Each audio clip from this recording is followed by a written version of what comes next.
નમસ્કાર મિત્રો, ફરી સ્વાગત છે તમારું એક નવી વાર્તાની અંદર. મિત્રો, હું ડૉક્ટર હતો. મારી પાસે એક સુંદર યુવતી હોસ્પિટલમાં આવી. તે રડી રહી હતી. તેની પાસે પૈસા નહોતા, એટલે મેં તેની પાસેથી કંઈ લીધા વગર તેની સારવાર કરી. પૈસા ચૂકવવા માટે તે મારા ઘરે નોકરી કરી કામ કરવા લાગી. એક રાત્રે અમે બંને વાતો કરી રહ્યા હતા ત્યારે તેના હસતા ચહેરા પાછળ છુપાયેલું દુઃખ હું અનુભવતો હતો. અચાનક મેં તેનો નાજુક હાથ ધીમેથી મારા હાથમાં લીધો અને તે મારી તરફ જોવા લાગી. અને પછી કંઈક એવું બન્યું. નમસ્કાર મિત્રો, મારું નામ કુનાલ છે અને હું એક ડૉક્ટર છું. મારી ઉંમર 48 વર્ષની છે. એક દિવસ અંદાજે 28-29 વર્ષની એક સુંદર યુવતી પોતાના 7-8 મહિનાના નાના બાળકને લઈને હોસ્પિટલમાં આવી. તે જોર જોરથી રડી રહી હતી. તેના હાથ પગ કાપી રહ્યા હતા અને તેને સમજાતું નહોતું કે શું બોલવું. તેની આંખોમાં ડર, ચિંતા અને બેબસી સ્પષ્ટ દેખાઈ રહી હતી. હું તરત જ તેની પાસે ગયો અને તેના હાથમાં લીધેલા બાળકને જોયું. તે નાનકડા બાળકના માથા પર ઊંડી ઈજા હતી અને ઘણું બધું લોહી વહી રહ્યું હતું. મેં તરત જ તેને પાણી પીવડાવ્યું અને શાંત અવાજમાં પૂછ્યું, તમારું નામ શું છે અને બાળકને શું થયું છે? તે કાપતા અવાજમાં બોલી, મારું નામ વૈશાલી છે. બાળક પર જમીન પર પડી ગયું અને માથા પર પથ્થર લાગતા ઈજા થઈ ગઈ. મેં બાળકની ઈજા ધ્યાનથી જોઈ તો સમજાયું કે ઘા ખૂબ ઊંડો છે અને ગંભીર પણ છે. મેં તેને બહાર બેસવા કહ્યું અને તરત જ એક્સરે અને બીજી ચકાસણી કરાવી. તપાસ પછી ખબર પડી કે માથા પરની ઈજા ગંભીર છે અને એક નાનું ઓપરેશન કરવું જરૂરી છે. મેં વૈશાલીને કહ્યું કે ઓપરેશન કરવું પડશે અને તેની માટે 25,000 રૂપિયાનો ખર્ચ આવશે. આ સાંભળતા જ તેની આંખોમાંથી આંસુ રોકાતા નહોતા. તે ધીમેથી બોલી, ડૉક્ટર સાહેબ, હું ખૂબ ગરીબ છું. એક ઝૂંપડામાં રહું છું. આમ કહેતા તેણે પોતાના કાનના ટોપ્સ ઉતારીને મારા હાથમાં મૂકી દીધા અને કહ્યું, ડૉક્ટર સાહેબ, મારા બાળકને બચાવી લ્યો અને આ મારા આભૂષણો લઈ લ્યો. તેના આ શબ્દો સાંભળીને મારા દિલમાં એકદમ દુઃખની લહેર દોડી ગઈ. એક ક્ષણે મને સમજાયું કે માતાનો પ્રેમ કેટલો નિસ્વાર્થ અને ત્યાગમય હોય છે. મેં તેની તરફ જોઈને કહ્યું, આભૂષણ તમારી પાસે રાખો. જ્યારે પૈસા હોય ત્યારે આપજો. અત્યારે એની જરૂર નથી. તે વારંવાર મારો આભાર માનતી હતી અને મારી આંખોમાં પણ આંસુ આવી ગયા. મેં તરત જ ઓપરેશન થિયેટરમાં જઈને બાળકનું ઓપરેશન શરૂ કર્યું. ઓપરેશન કરતી વખતે વારંવાર મારા મનમાં એ જ દ્રશ્ય ફરી રહ્યું હતું. મને ખૂબ દુઃખ થઈ રહ્યું હતું, પરંતુ મેં પોતાને સંભાળ્યો અને પૂરી લગનથી ઓપરેશન કર્યું. થોડા સમય બાદ ઓપરેશન સફળતાપૂર્વક પૂરું થયું અને હું બહાર આવ્યો. બહાર વૈશાલી આતુરતાથી રાહ જોઈ રહી હતી. મેં સ્મિત સાથે કહ્યું, ઓપરેશન સારું થયું છે. થોડા દિવસમાં તમારું બાળક સંપૂર્ણ સારું થઈ જશે. મારી વાત સાંભળતા જ તેના ચહેરા પર રાહત અને ખુશીના ભાવ આવી ગયા. કેટલાય દિવસો સુધી હું રોજ સવારે અને સાંજે બાળકને જોવા જતો રહ્યો. વૈશાલી હંમેશા મારો આભાર માનતી. અંદાજે 1 અઠવાડિયામાં બાળક બિલકુલ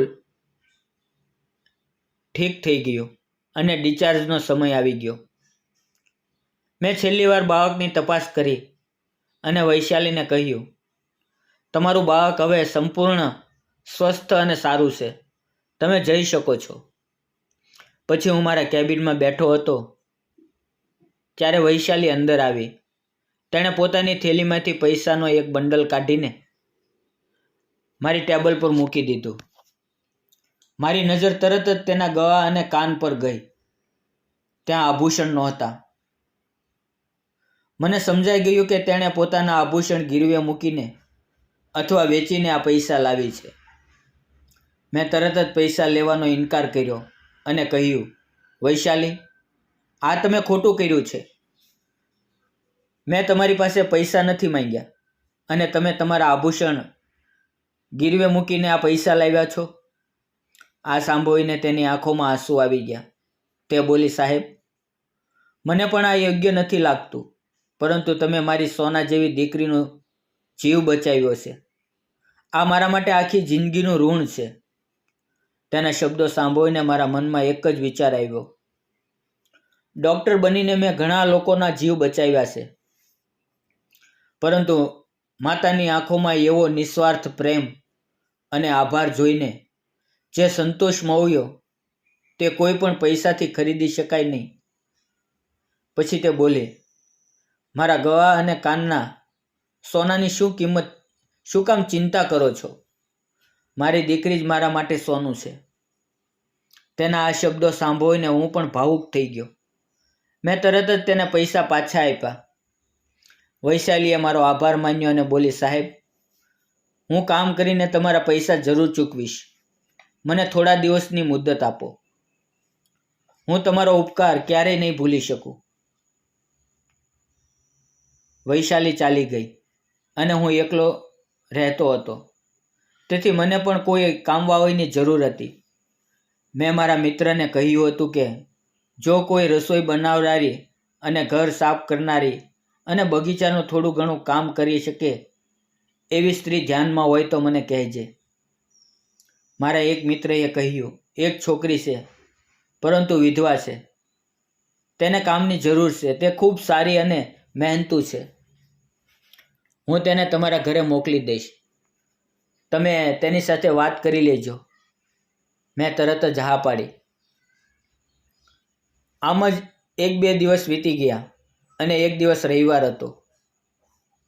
એ દિવસે મારી હોસ્પિટલ બંધ રહેતી હતી, તો હું ઘરે જ હતો. અચાનક મારા દરવાજાની ઘંટી વાગી. મેં દરવાજો ખોલ્યો તો વૈશાલી ઊભી હતી. હું થોડો ચોંકીને બોલ્યો, વૈશાલી, તમે અહીંયા? તમારી દીકરી ઠીક છે ને? વૈશાલીએ શાંત અવાજમાં કહ્યું, મને તમારા મિત્રએ અહીંયા કામ માટે મોકલી છે. મને આશ્ચર્ય થયું, પરંતુ મેં તેને અંદર બોલાવી લીધી. તેની સાથે તેની નાની દીકરી પણ હતી. મેં તેને સોફા પર બેસવાનું કહ્યું અને અંદર જઈને પાણી લઈને આવ્યો. પછી મેં પૂછ્યું, વૈશાલી, તમારે કેટલો પગાર જોઈશે? તે નમ્રતાથી બોલી, સાહેબ, તમે મારી ઉપર બહુ ઉપકાર કર્યા છે, જે હું જીવનભર ચૂકવી શકીશ નહીં. મારે અત્યારે પગાર નથી જોતો. પહેલાં તમારા પૈસા ચૂકવી દો, પછી પગારની વાત કરશું.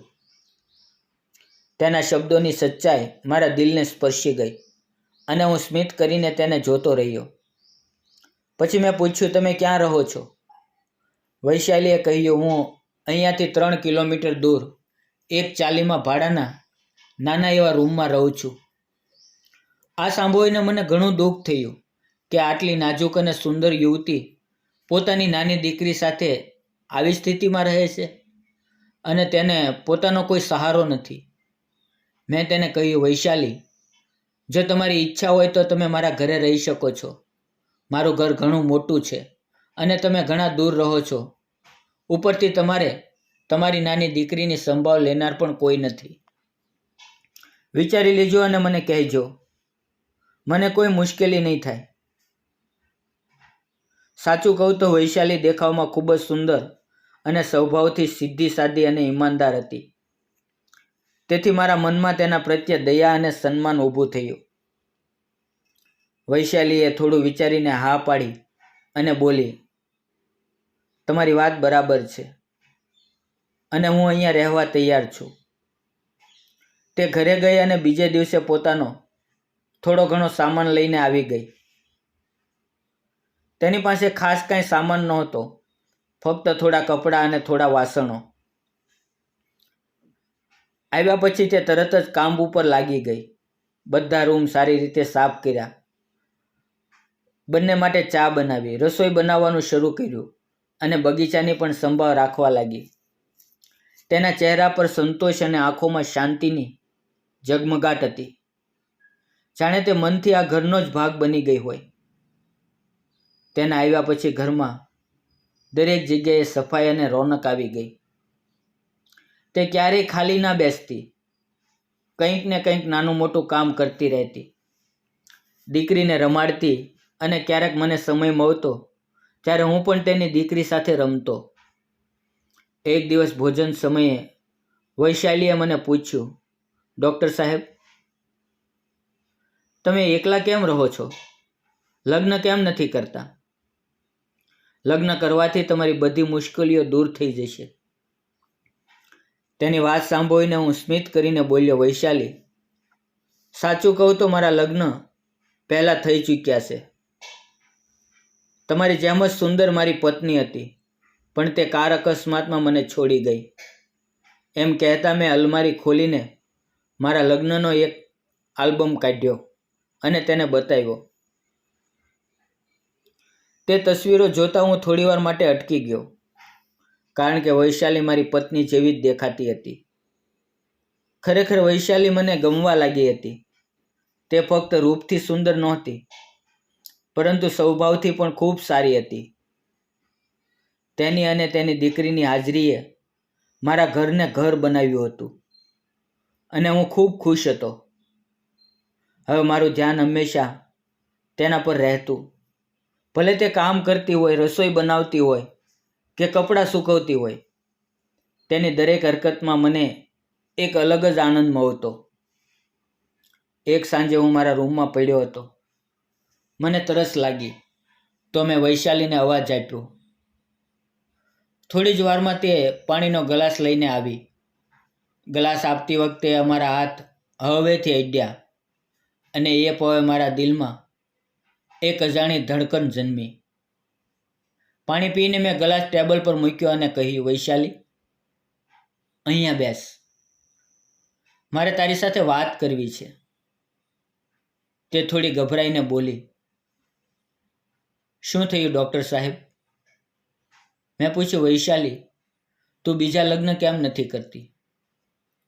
તું એટલી સુંદર, યુવાન અને આકર્ષક છો.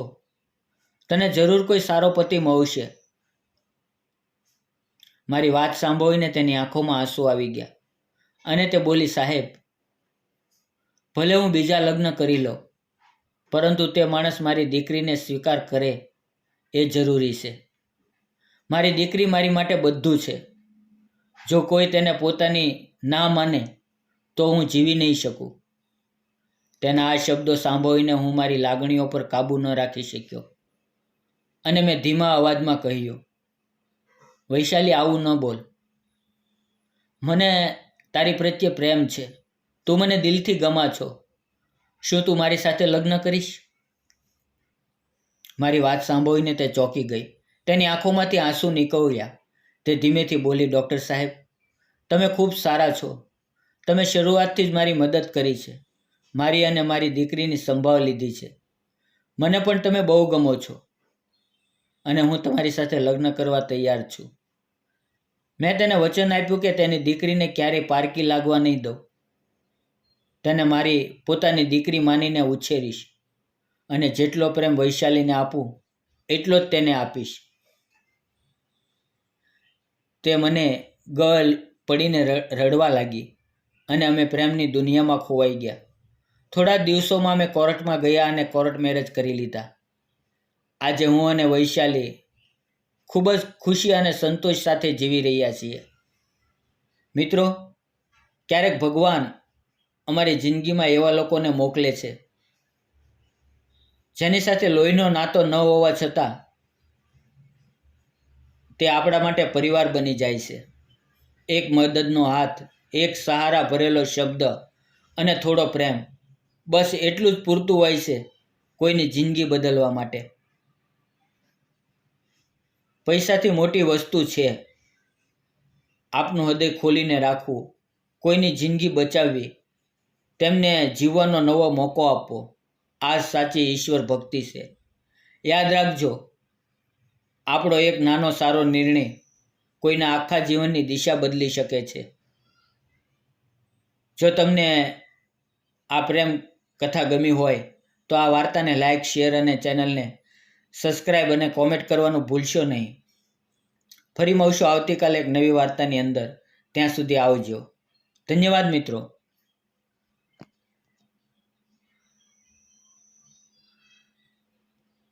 વિડીયોમાં આવેલા નામ, પાત્ર અને ઘટના ફક્ત કાલ્પનિક હતા. તેનો કોઈ પણ વ્યક્તિ, જાતિ કે ધર્મ સાથે સંબંધ નથી. આ વિડીયો ફક્ત ને ફક્ત મનોરંજન માટે બનાવવામાં આવેલો હતો.